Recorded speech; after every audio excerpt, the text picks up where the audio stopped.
Hello folks, and welcome to the OceanState Cuisine. In today's video, we're going to be making chicken tenders. And they come out nice and crisp and tender and just packed with a lot of flavor. Along with this, we're going to be making a buffalo hot sauce, which we'll be using to coat some of the chicken tenders. So let's get started. First, let's look at the main ingredients we're going to be using for today's chicken tenders. These are store-bought chicken tenders that already come cut up into these shapes. If you don't have any of these on hand, you could just use a couple of chicken breasts and just slice them up that way. And I'm using about 8 of them for today's recipe. Next, starting to the left, we have some flour, we have some salt and pepper, we have some Italian seasoning, we have some onion powder and some garlic powder. And right here we have a beaten egg with a little bit of milk added. Next, we're going to season up the chicken tenders now. So first I'm going to salt them up a bit. And then we're going to hit them with some black pepper.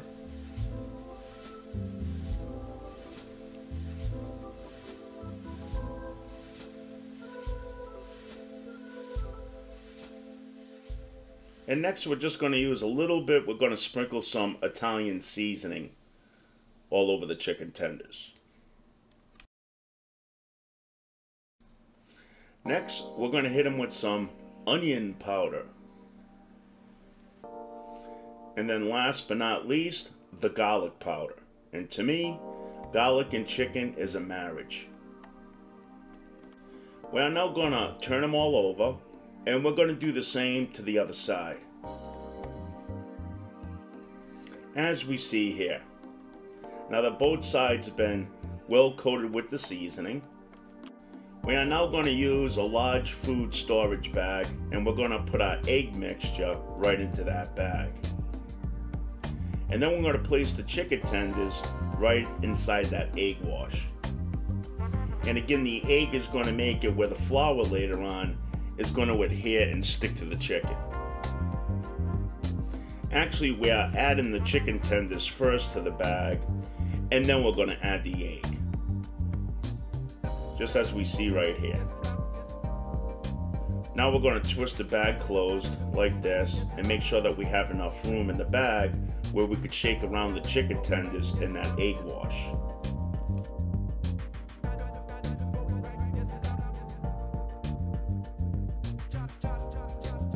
Using the bag is awesome because it ensures that it coats the whole chicken tender, as we see right here. And then next, in a colander in the sink, I pour this all inside the colander to get rid of the excess egg wash. And then next we're going to get another food storage bag, and we're going to use this now to add the chicken tenders with the egg wash plus the flour to this bag. Now, if you rather use breadcrumbs, fine breadcrumbs, that's your choice. It's the same steps, you're just replacing the flour with the breadcrumbs. Sometimes I use 50-50, but today I'm just using the flour.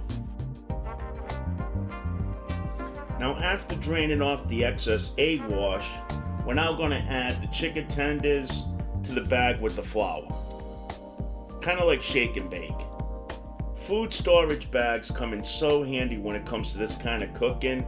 There's nothing that's going to evenly coat everything as well as this method. And to make life easier, what I do with a scissor is that I lap off the top of the chicken tender bag. It just makes it a lot easier when you're taking them out of the bag. Because we don't want to pour the whole bag just straight into the flour, because you may still get some excess egg in there, and that's not good. It'll just make a real gummy mess. Now, what we have here is a baking pan and a wire rack.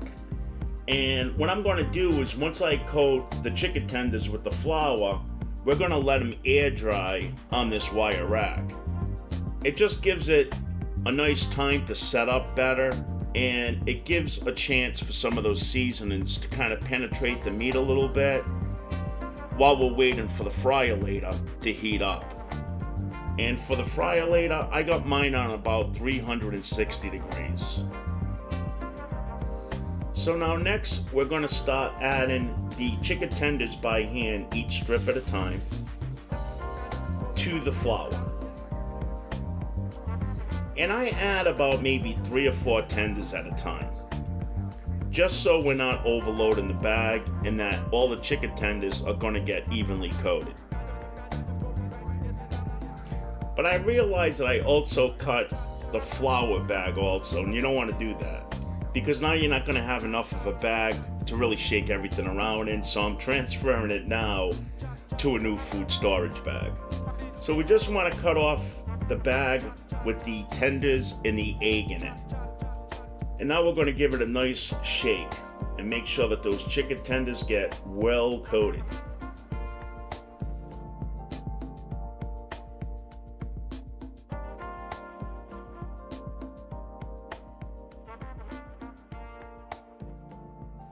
And once they're coated, we're going to now place them on the wire rack, just like this. Now, what you could do for easier cleanup, but the reason why I didn't is, I will explain. You could either use a piece of wax paper or even a piece of aluminum foil and put that on the baking pan so you don't have to clean it.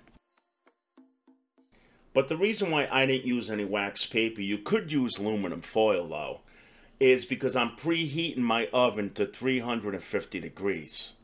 Even though we are deep frying these, once the oven reaches 350 degrees, I'm now going to shut off the oven. And the reason for the oven is that once I shut it off, it's now a warming box. So say if you can't fit all of the chicken tenders in your deep fryer at the same time, you can now slide the tray inside of your oven and keep the ones that you already cooked warm. And then if everybody's not home at the time that you make these, you could keep them in your oven for a little while. I wouldn't keep them in too long because they could tend to dry out and get tough until they're able to come home and eat them. So whenever I make a deep fried product like this, I always make sure that I have my oven as a heat box.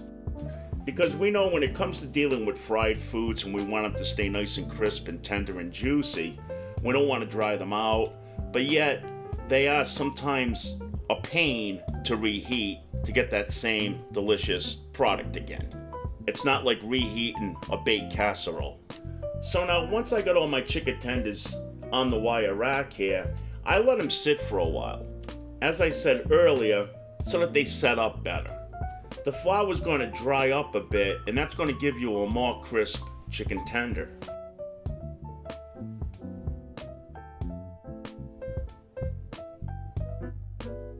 Okay, now I'm going to start making the buffalo sauce. Now the buffalo sauce, sometimes I do it in a pan, or a small pot I should say, on the stove. But this time I'm just going to microwave the butter, because that's really the only part of the hot sauce that you really have to warm up. And this is a butter-based buffalo sauce. I find that the creaminess from the butter really makes a buffalo sauce taste awesome. So here I am, I'm just going to add some butter now to this bowl. And because I'm only going to buffalo a few of them, I'm not using a lot of butter. There's only about 7 or 8 tenders, and I'm the only one that likes mine buffaloed. So now we're going to hit this with some garlic powder and some black pepper.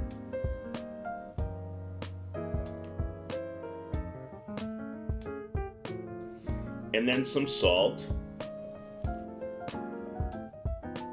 And now I'm going to put it in the microwave oven for about 20 seconds or until that butter is melted. Definitely keep an eye on it because you don't want to burn the butter. If you want to use margarine, that's fine too. Okay, so here we see we're just whipping it up a bit, and that's the way that we want the butter to be melted. It's not brown, so it didn't burn. And then in goes the hot sauce. I think I'm using Texas Pete. I either get Texas Pete or I get Red Hot. Red Hot's actually my favorite, but Texas Pete's pretty good. And I noticed that they make it a little bit thicker in this day and age, which is way better. And we're just going to give that a nice stir. And when you make a buffalo sauce, it really goes a long way. Now, a lot of times, too, people just use the hot sauce straight out of the bottle, and they don't bother making an actual buffalo sauce. But I find that the buffalo sauce has a lot more flavor, but either way really works well. Now next, just to give it a little more heat, I'm adding some crushed red pepper flakes. Other kind of spicy peppers that you could use too is like white pepper, cayenne pepper. We know that this world is filled up with hot peppers. Or I should say ground pepper. Now I like adding vinegar to my buffalo sauce.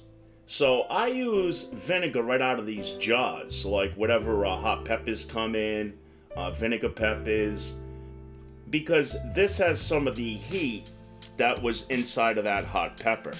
I love a vinegar-based buffalo sauce. And then that's basically it for our buffalo sauce.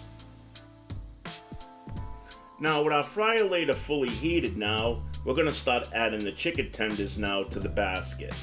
So because this is a dry flour, not a wet batter, we could use the fryer later baskets. And I have a pretty big fryer later. So I'm adding about, I think 3 tenders to each basket at a time because I don't want to overcrowd the chicken. And then we're going to drop that in. And we could see that it's sizzling nice. And we're going to cook these for about 6 minutes.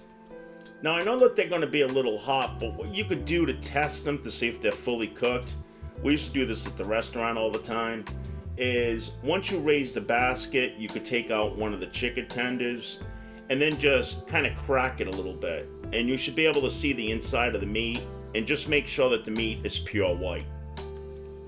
But don't burn yourself. If they're too hot, just get a knife. Just slice it right down the middle and see what one looks like. And here's what they look like, nice and brown and crisp. Now, I recommend cleaning off your wire rack because the chicken was raw the first time. Just clean up your wire rack and then use it again once you dry it and put your chicken tenders back on it. I find using a wire rack is a lot better than paper towel. Paper towel will keep in the moisture and the oils and kind of make them soggy again sometimes. With the wire rack, it's going to get air circulating around it. It's going to keep them more crisp. And then I grabbed about a good half of these. I put them in the buffalo sauce, buffaloed those up, and put the rest in my oven that was shut off to keep them warm. And that's about it. But now, if you like a drier sauce on your chicken instead of the wet sauce, all you have to do is put it back in the oven on about 350 for a couple of minutes. It's going to dry that sauce right up. The reason why I like mine wet, I feel it has the full potency and flavors when it's wet. And here we are, plated them all up nice with the buffalo wing sauce. And we got some celery there and some blue cheese dressing. I love blue cheese dressing with buffalo wings or buffalo chicken. But I know a lot of people like ranch. That's cool too. So whatever you like, go for it. And that's basically it, folks. There's our chicken tenders.